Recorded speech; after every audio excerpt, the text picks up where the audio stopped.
Ինչու։ Գիտեք, չէ որ ես փաստաբան եմ, որ խոսում եմ, փաստերով եմ խոսում։ Ուրեմն 2024 թվականի ապրիլ ամսին Ազգային ժողովի Պաշտպանության հանձնաժողովի նախագահը մի հարցազրույցում Ազատության ռադիոկայանում տված, ասաց, որ վարչապետը գաղափար ունի, որ փնտրեն իրենք գտնեն 1.5 միլիոն ցեղասպանության զոհերի անուն ազգանունները, ինչպես նաև նրանց զոհվելու հանգամանքները, այսինքն քննչական ինչ-որ աշխատանքների վերաբերյալ քննարկում էր գնում, դուք պատկերացրեք, որ մարդիկ բան են առաջարկում, չգիտեմ, գնալ Դերզորի անապատ կամ ցեղասպանության մյուս վայրեր, հա, եւ այնտեղ ինչ-որ բաներ անել, փնտրել մարդկանց անուն ազգանունները, դեպքերը ոնց են ցեղասպանվել, բան, դա հին թուրքական թեզ է, որ պնդում են առաջ բերում, որ 1.5 միլիոն զոհ չի եղել, եկեք հանձնաժողով ստեղծենք, քննարկենք, չգիտեմ ինչ, այսինքն այս թեզը մտցվել է քննարկման մեջ։ Հետո երբ որ մենք սուր քննադատեցինք, ինքը մի հատ էլ հարցազրույց տվեց, ասեց դա իմ գաղափարն է եղել, վարչապետին է չի եղել, եւ խիստ նկատողություն է ստացել։ Ամեն դեպքում այդ թեզերը, երբ որ դրվում են շրջանառության մեջ, դրանք կոնկրետ նպատակ ունեն եւ Հայաստանի ներսում գործում է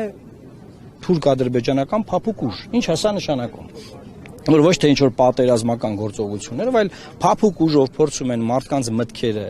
մարդկանց մտածմունքները, պատկերացումները, իրենց անցյալի, իրենց հիշողության, ազգի հիշողության, ազգի անցյալի, ազգի վերածնունդի մասին սկսեն ռևիզիայի ենթարկել։ Դա իրենց իրաց բառն չէ, ռևիզիան։ Սկսում են ռևիզիայի ենթարկել, վերանայել այդ process-ը։ Ինչ է սա նշանակում։ Որ բայց միգուցե մի հատ նայենք տենակ այս ցեղասպանությունը ոնց է եղել։ Մենք դեռ պետք է հասկանանք։ Ամբողջ աշխարհը գիտական մակարդակում, իրավական, քաղաքական, պատմական հասկացել է եւ գիտականորեն հաստատված է, որ ցեղասպանություն եղել է։ Ես հիշում եմ Ամերիկայում, երբ որ սովորում էի Լո Սքուլում, իրավաբանական դպրոցում, մեր դեկանը, այսինքն իրավաբանական դպրոցի գլխավոր մարդը, ռեկտոր, ինքը ներկայացրեց մի գիրք, որտեղ ցեղասպանությունների մեջ այդ ցեղասպանությունը նշված էր massacre, այսինքն զանգվածային սպանություններ։ Եվ ես իմ բողոքի ձայնը հնչեցրեցի, հրյա էր պրոֆեսորը։ Ներողություն խնդրեց, ասեց վեճ ունեինք համահեղինակներով, սենց ենք ձևակերպել, հաջորդ թողարկման մեջ գրքի գրելու ենք հայոց ցեղասպանություն։ 2009 թվականի բան եմ ձեզ պատմում, Միացյալ Նահանգներ, Մինեսոտայի համալսարան։ Հիմա մարդիկ 2024 թվականին, 25 թվականին, 20 թվականին ինչ են քննարկում, որ մենք լինենք արտաքին քաղաքականության մեջ այս հարցը պետք է միշտ լինի։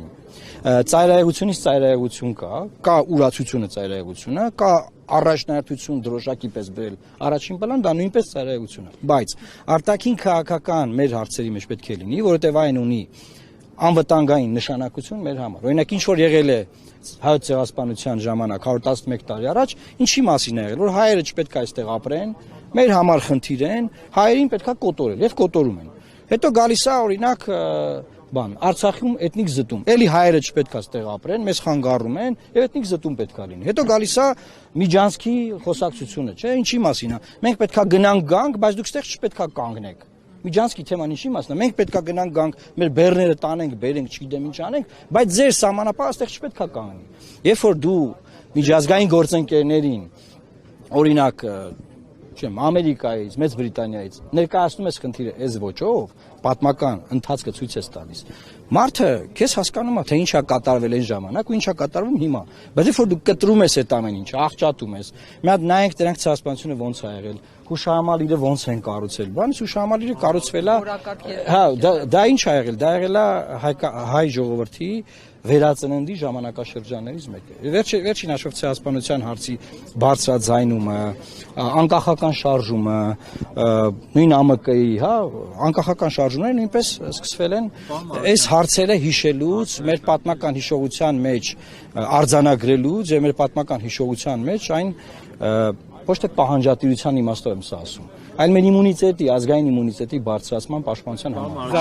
Ասում եք առաջնահերթություն սահմանելը նույնպես ծայրահեղություն է, բայց այս իշխանությունը ԿՊ նկատի ունեմ իր նախընտրական ծրագրում, կառավարության ծրագրում, այդ թվում ազգային ռազմավարության մեջ հստակ նշել է, որ դա մեր առաջնահերթություններից է հասնել միջազգային ճանաչմանը, ջանքեր ներդնել եւ այլն։ Մի րոպե, ո՞ր ծրագրում։ 21-ի։ Հա, ես զարմացա, որովհետեւ հիմա իրենք ասում, բայց հիմա հանվել է, ինչը բերեց այս փոփոխության, որ այսօր Փաշինյանը իր ուղերձում արդեն ասում է, դե մենք ունենք 29743 քառակուսի կիլոմետր, թեր բնակեցված է մեր տարածքը, Սինգապուրի հետ է համեմատում, որ հանգիստ կարող ենք այդ տարածքում երջանիկ ապրել, հետեւաբար պետք է ծալենք դնենք դարակում այդ հարցը։ Հայոց ցեղասպանության հարցը Հայաստանի 29000 ժամանակին 800 էր ասում, չեմ բանա փոխվել։ Լավ, ամեն դեպքում հայոց ցեղասպանության հարցը այս Հայաստանի տարածքում բնակվելու, չբնակվելու հետ կապ չունի։ Դրանք ինչու են փորձում իրար կապել, որ իբր թե հայոց ցեղասպանության հարցը բանա տարածք պահանջելու մասին խոսակցություն է, եւ որ խոսա ասեն դու պատերազմ ես ուզում, դու պատերազմ ես ուզում, դու պատերազմ ես ուզում, եւ դրանով մարդկանց դրեսն հարցը ուրիշ բանի մասին է, հարցը այն մասին է, որ մենք ունենք պատմություն, ունենք վատ ժառանգություն ցեղասպանության տեսքով։ Եվ այս վատ ժառանգությունը մեզ զգոնա պահում, որ մենք լինենք ուշադիր մեր հարևան երկրների հետ։ Մենք ով է պատերազմ ուզում Հայաստանում հարևան պետությունների հետ։ Մենք լինենք ուշադիր զգոն եւ անվտանգային երաշխիքներ ունենանք նրանց հետ հարաբերվելիս։ Այս սրա մասին է քննարկում։ Իրանք աղավաղում են, մանիպուլացնում են, բերում են մտցնում են մի դաշտ, որ այդ դաշտում անպայման պետքա մանիպուլացիայի տեսքով սա օգտագործել եւ ունենք այն ինչ որ ունենք, այսինքն արդարացնել Հայաստանում այսօրվա ուրացության խոսույթը մանիպուլացնելով, որ իբր ով որ ազգային որևէ բան ասում է, ուրեմն պատերազմ է։ Հիմա դուք որ իշխանության ինչ եք անելու, հետապնդելու եք այդ հարցը, առաջնահերթությունը։ Երեք ես թեզերից մեկը ներկայացրել եմ, որը վերաբերում է օրինակ Արցախի էթնիկ զտմանը։ Մենք միջազգային նախադեպ ունենք հենց հիմա, որ Հարավային Աֆրիկայի Հանրապետությունը դիմել է Արտադրության միջազգային դատարան 23 թվականին Գազայում ցեղասպանության հարցով։ Այդ կոնվենցիայի մաս ենք նաև մենք։ Հայաստանի Հանրապետությունը ես լոբինգ եմ արել, որ Հայաստանի Հանրապետությունը պետք է այդ կոնվենցիային համաձայն նույնպես դիմի դատարան Արցախի էթնիկ զտման հարցով։ Սա ինչ կտա մեզ։ Սա գոնե այսօր, եթե մենք դարած լինենք 23-24 թվականին, գոնե այսօր Ադրբեջանը կվախենար օրինակ Արցախում մեր եկեղեցիների ոչնչացումից։ Ինչու, որովհետև դա նույնպես կոնկրետ էթնոսի հետքերը մաքրելու, ոչնչացնելու ցեղասպանական գործողության մի հատված է։ Փաշինյանը երեք դատապարտում է Թուրքիայի դրոշ վառելը, բայց ոչ մի խոսք չասաց Ստեփանակերտի եկեղեցու ոչնչացման վերաբերյալ։ Գիտեք, ես մի բան ասեմ, Ադրբեջանը իր պահվածքով եւ նաեւ Թուրքիան իրենց պահվածքով ամեն ինչ անում են, որ Հայաստանում ռացիոնալիզմը մեռնի։ Ինչ է սա նշանակում։ Ռացիոնալիզմի համատեքստում դրոշ վառելը մենք էլ ժամանակին ասել ենք, որ դա պետություն չունեցող ազգի բան է, այսինքն երբ որ պետություն ունես, դրոշ վառելը սազական չի քո ազգին։ Պետություն չունեցող ազգերը բան անում են նման բաներ։ Բայց երբ որ այդ ռացիոնալիզմը մեռնում է, օրինակ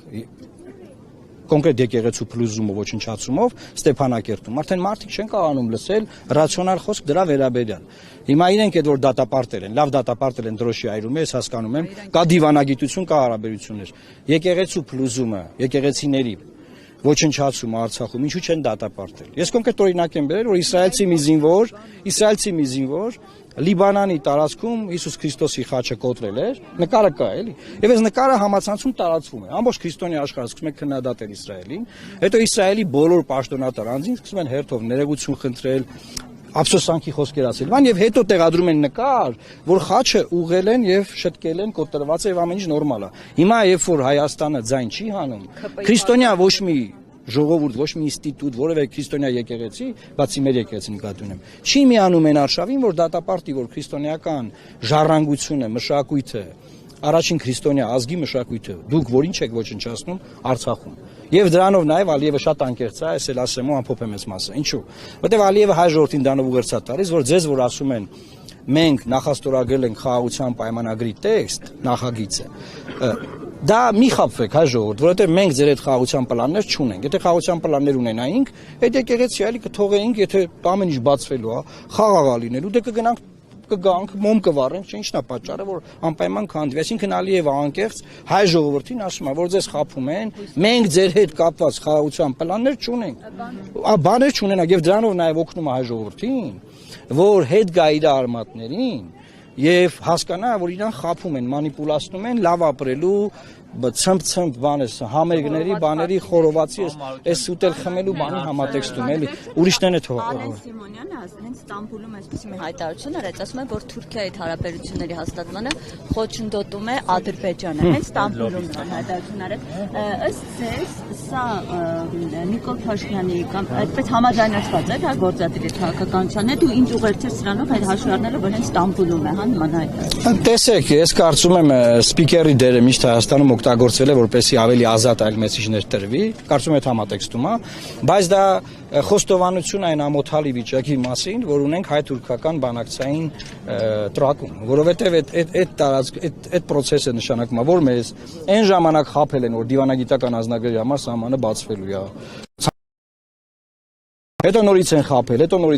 Այն ժամանակ, երբ որ դա խոսակցությունը գնում էր, դերևս հայ մարդիկ ապրում էին Արցախում, Մեսրոպ Մաշտոցի հիմնած դպրոցում դպրոց էին գնում, աղոթում էին, այսինքն այդ խաբկանքը շարունակվում է։ Հիմա միտեղ մի բան ասել, իրենք են չեմ եղադրում, որ նախկինում բանակցել են մի բան, եկե ժողովրդին ասել մեկ ուրիշ բան։ Հիմա իրանք ինչ են անում, իրանք ժողովրդին ասում են ամեն ինչ լավ է, նորմալ է, բացվում է, բան էսա առևտուր եւ այլն, միակողմանի առևտուր են անում։ Եվ որից հետո գնում Ստամբուլում ասում են բանա, դե ժողովուրդ ջան, դե գիտեք դե բան, Ադրբեջանը ձեզ խանգարում։ Այսինքն Թուրքիայի պես հզոր երկիր ուզում է սահմանը բացի մեր հետ, Ադրբեջանը չի թողում, հա։ Այս կարող ենք ասել, որ հաշվի առնելով որ Ռուբինյանն է, հա, այդ բանակցությունները վարում, դա այսպես աշխատանքի, ապարդյուն աշխատանքի հետևանքն է, սա չգիտեմ։ Այսինքն դուք մտածում եք, որ մի մարդ պետք է բանակցի ու դա բացվի։ Գլխավոր պատասխանատուն արտաքին քաղաքական վարչապետն է։ Այդտեղ ոչ Ալեն Սիմոնյանին պետք է առանձնացնել, ոչ Ռուբին, կոնկրետ գլխավոր պատասխանատուն։ Հայկական կողմը ճիշտ չի աշխատում, թե Թուրքիան չի։ Հայկական կողմը ի սկզբանե գնացել է մի ճանապարհով, որի վրա բանակցությունները գնում են առանց նախապայմանների։ Բոլոր տեքստերում Թուրքիան համաձայնվել է, որ գրվի, որ առանց նախապայմանների են բանակցում, բայց միևնույն ժամանակ բոլոր նախապայմանները իրենք դրել են սեղանի վրա։ Դա եղել է սկզբից Արցախյան հիմնախնդիրը, հետո Միջանցքի հարցը եւ այդպես շարունակ։ Հիմա մի քանի քաղաքական հարց